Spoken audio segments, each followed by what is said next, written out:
tercer episodio.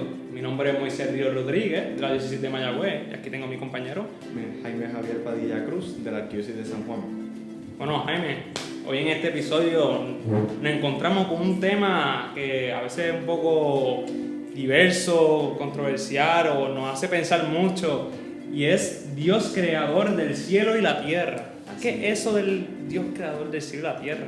Pues creo que antes de empezar a introducir el tema voy a citar un poquito un texto del libro de Isaías, el capítulo 45, el versículo número 18, que dice: Pues esto dice Yahvé, el creador de los cielos, Él que es Dios, plasmador de la tierra, su hacedor, el que la ha fundado y no la creó caótica.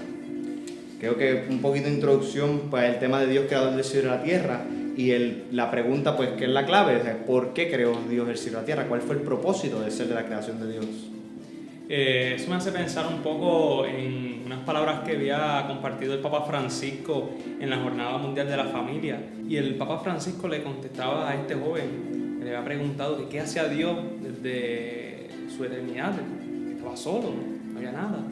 Y el Papa Francisco le decía que él amaba, que él siempre amaba, pero no podía ser tan egoísta de quedarse con ese amor, sino que tenía que compartirlo.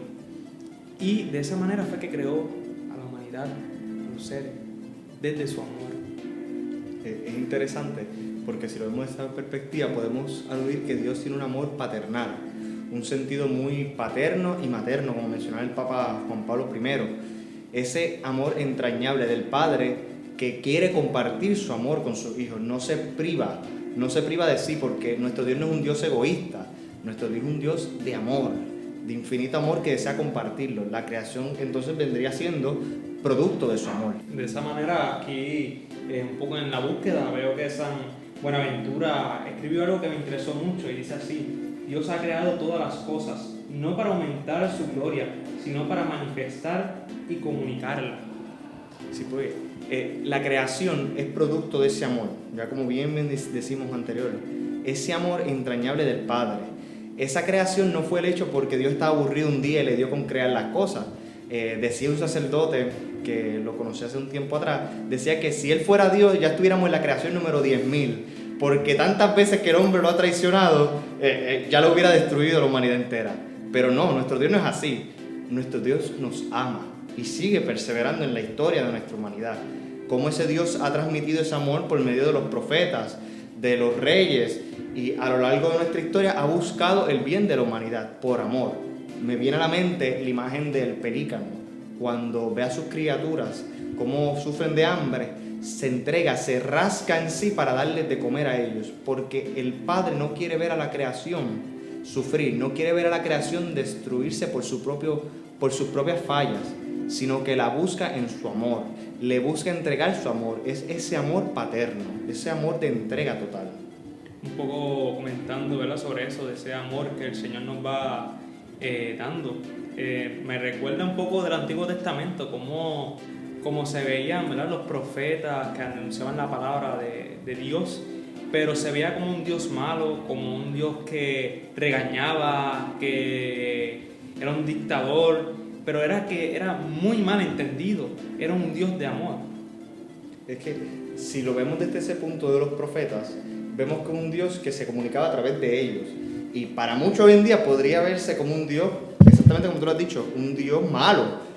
Pero yo recuerdo muy bien el versículo, si no en las cartas de David, que el rey David quería invadir una ciudad y él le dice: pero si encuentro aunque sean tantos justos, la perdonarás. Si encuentras tantos, la perdono, pero si encuentro menos, y va como que jugando un poco con la paciencia de Dios.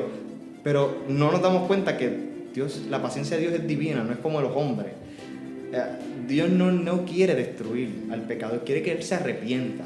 Es ese sentido de la creación. O sea, si la creación no hubiera sido obra de sus manos, no sería perfecta, porque Dios es perfecto.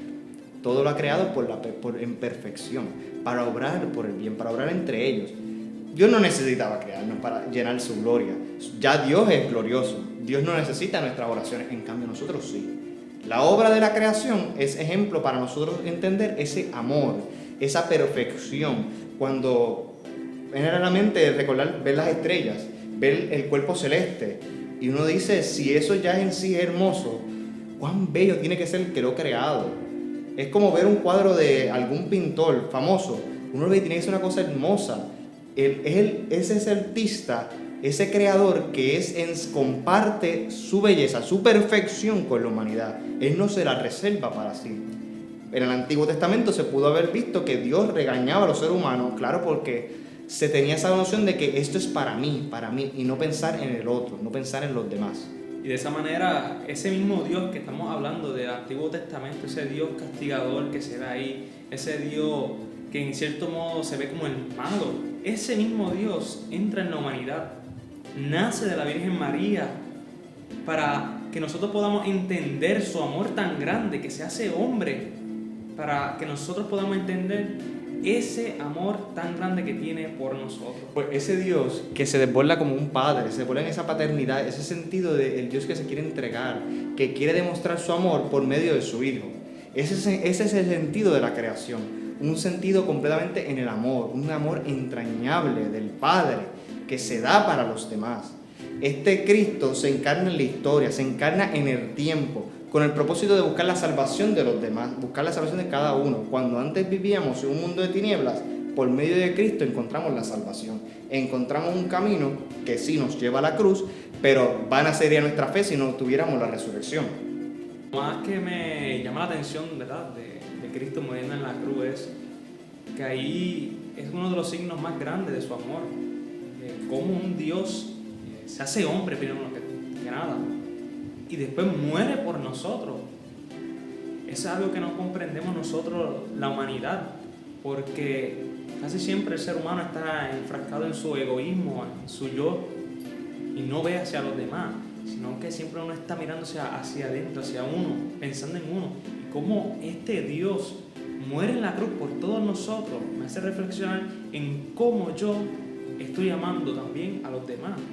Esa es una de las partes que es tan grande del plan de salvación de Dios, que no tan solo Él en su eternidad nos crea, es que también nosotros tenemos que compartir ese amor fraterno que trasciende.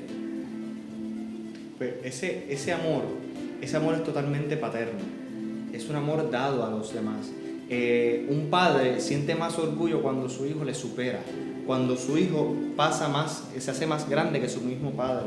¿Por qué? Porque se da cuenta que el crecimiento de ese niño es fruto de la educación del padre.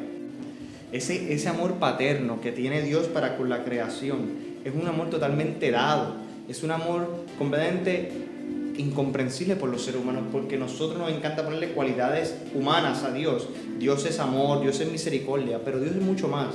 Dios es la cuarta, de la octava, de la décima potencia que le podamos añadir. Porque a la hora de verla, el mismo Santo Tomás de Aquino llegó a mencionar que Dios es, porque Dios en sí es todo. Dios es mucho más de lo que podamos pensar. Dios es mucho más. Mucho más allá de lo que podamos los seres humanos añadir, lo que podamos los seres humanos cualificar para Él. Dios es amor. Y es un amor que supera todo lo trascendente del ser humano. Por eso Dios quiso crear la humanidad, quiso crear el universo. El propósito de la creación es eso, es ese Dios que comparte su amor.